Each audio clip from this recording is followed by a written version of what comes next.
Happy 2023. This isn't a new year, new me video. This is a video to help you utilize this new year as an opportunity to really just take this clean slate, this fresh page, this new chapter, if you will, and use it to your advantage to really get your mindset clear. I love the new year. I personally think we have 2 new years each year, and that is what we just had entering 2023, so our new year, and also our birthdays. I think both are great opportunities to really just dial in your mindset and take a moment to reflect, to kind of like, I call it take stock, like pause and really see where you are in your life, because life moves at a very rapid pace, as we know. Like, just the time that we live in, everything is fast, it's insta, it is moving at a really fast rate. And one thing that I've struggled with in the past is being present, slowing down, not rushing, and appreciating. So I think that there's many different layers to this new year, and I'm gonna take you through what I personally do to utilize it and to really take this as a fresh start, a reset, because I don't care who you are, where you live, what you do for a living, what your age is, what you've experienced in your life, your trauma, your triumphs. Everyone can benefit from a reset and a reflection period to refocus. So yeah, I'm gonna take you through what I do. It's very simple, it's not that complicated, and I made what I do, like personally, just on paper into something that's a little cuter and easy to follow, and that is a free download on my website. It's something that I use with my clients as well, and it just helps with goal setting and just really, I'm a visual person, so I really do have to see things laid out. I think that's also why vision boards work so well, because it's taking what's in here and what's in here that can sometimes be like chaotic and all over the place, and it puts it in a very tangible, in front of you visual representation, because if you see it, you can achieve it. Also, I wanna say that with this goal setting, obviously when I present it with my clients and I go through the process with them, it's in regards to everything that we do in here in the gym. So it's health and fitness, because you know I am big into you can't have one without the other. In fact, you just need to be focusing on your body. It isn't even about a gym specifically, or your weight, or your measurements, or your goal dress. All those things are great. This is about your body. So any and everything to do with goals that surround you, your health, and what makes up you. So that's obviously more than our muscles, our flesh, our fat, all of that. It is everything that's inside our brain, our interworkings, our spirit, our behaviors, our mood, our relationships, all that has to do with our health, our sleep. So it's everything, it's holistic, it's our whole body, it's our whole who we are. And I think that you should take 2023 as the year that you finally look at yourself as a whole and form goals that are conducive to that. So form goals that represent each aspect of you that makes you you. I personally am like a super tunnel vision person. I compartmentalize a lot. So it really helps me to look at all arenas of my life, because if not, I'll pour everything into one thing. So let's say it's work, and then all my goals are work related, all my focus is work related. And then obviously there's more to life than just work, so then the other areas might suffer.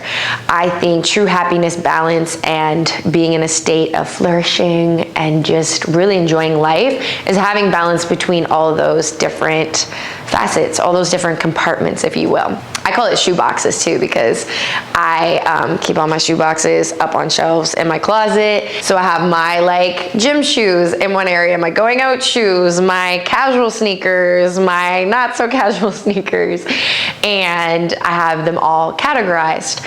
And that's kind of how I view certain aspects of my life. So I made this little goal setting sheet with that type of shoebox mentality, but it's very important for you. I'm saying all that to like appreciate the organization of it all, but it's so important to realize, and this is something I literally just realized this year, like 2022, that I'm bringing into 2023.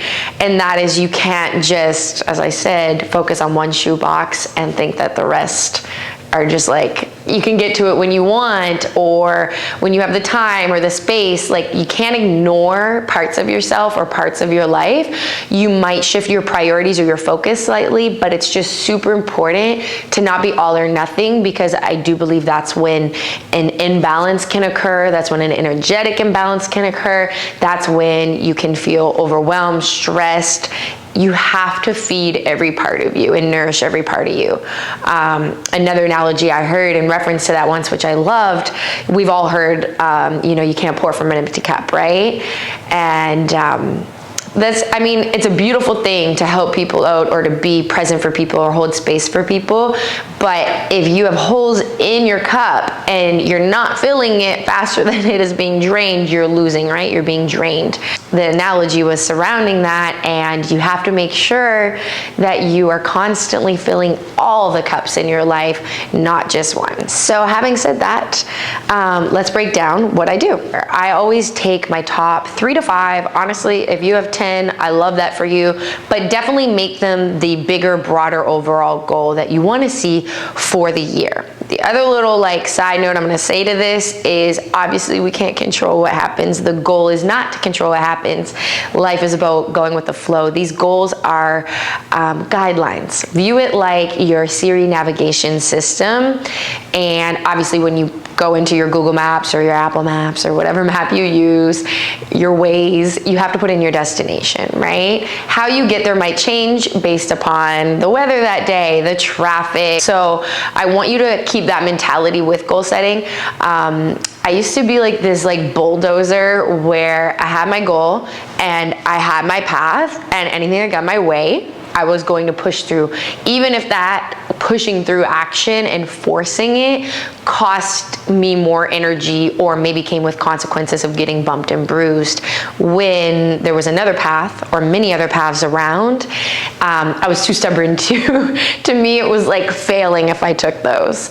So don't be like that. Obviously, I learned very valuable life lessons from that, but I will say you have to be open to the path looking maybe slightly different. And that's why mapping out your goals this way is great, because it's your general guideline and it forms a great source of motivation to stay on track. Because 12 months is a long time, and I'm sure you experience this setting resolutions. You say, okay, new year, new me, I'm going to the gym. And then by February, life happened, you already get off your routine. And you're like, you know what, next year.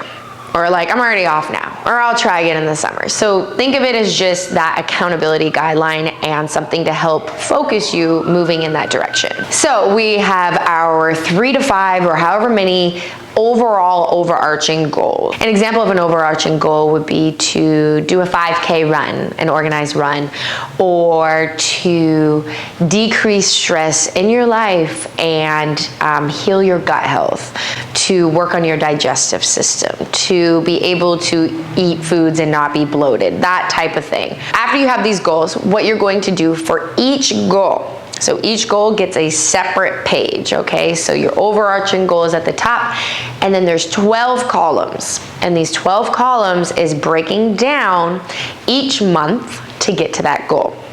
So it's like a working backwards thing. In these 12 columns, you're going to write action items. Now, the action items are the steps that you are going to take, the things you're going to do to get to that overall goal. And it really helps to break it down into a monthly focus, because that's kind of how a lot of our lives are run. Like every month we have to pay rent or our bills. We really tend to look at time in segments of month and weeks. The month is a great overall goal because that gives you the flow or the fluidity that you would need in that month. For example, if you get sick and you can't work out for that week, you still have the other 3 weeks to work with and shift and still get in what you need to stay on track, progressing towards that overall goal. That month is the overall goal. How it looks within the month is going to all depend on life, situation, long work days or obligations, travel, all that stuff. You have to be able to be flexible within your goal, or you're really just setting yourself up for failure. You're making it almost impossible before you start.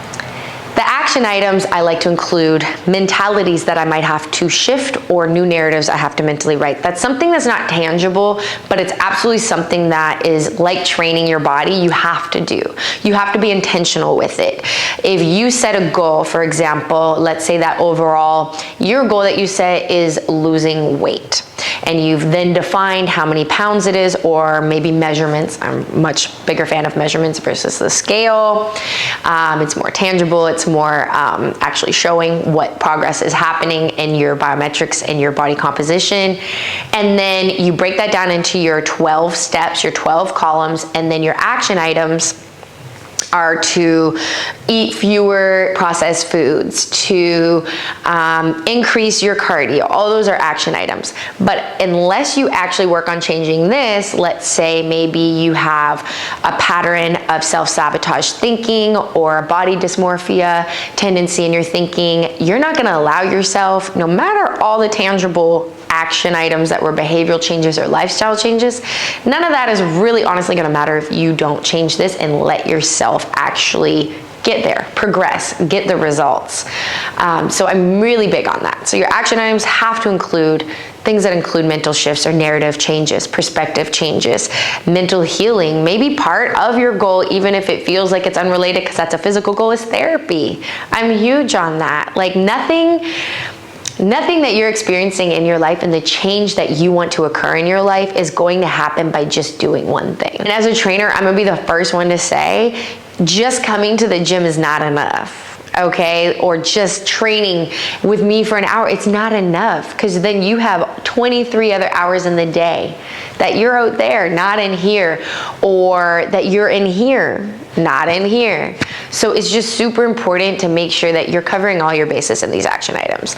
Behavioral changes, examples of that are like routines or habits might be, rather than sitting down on your couch watching Netflix every night, you're gonna foam roll while you do it, because that's gonna help you in your overall goal of increasing your mobility. And action items that are tangible and measurable are also important, because that's what's actually gonna keep you motivated. As humans, we're really motivated by physically seeing these things change or measuring them. If it's saving money, you're looking and seeing, wow, this is the amount in my bank account now.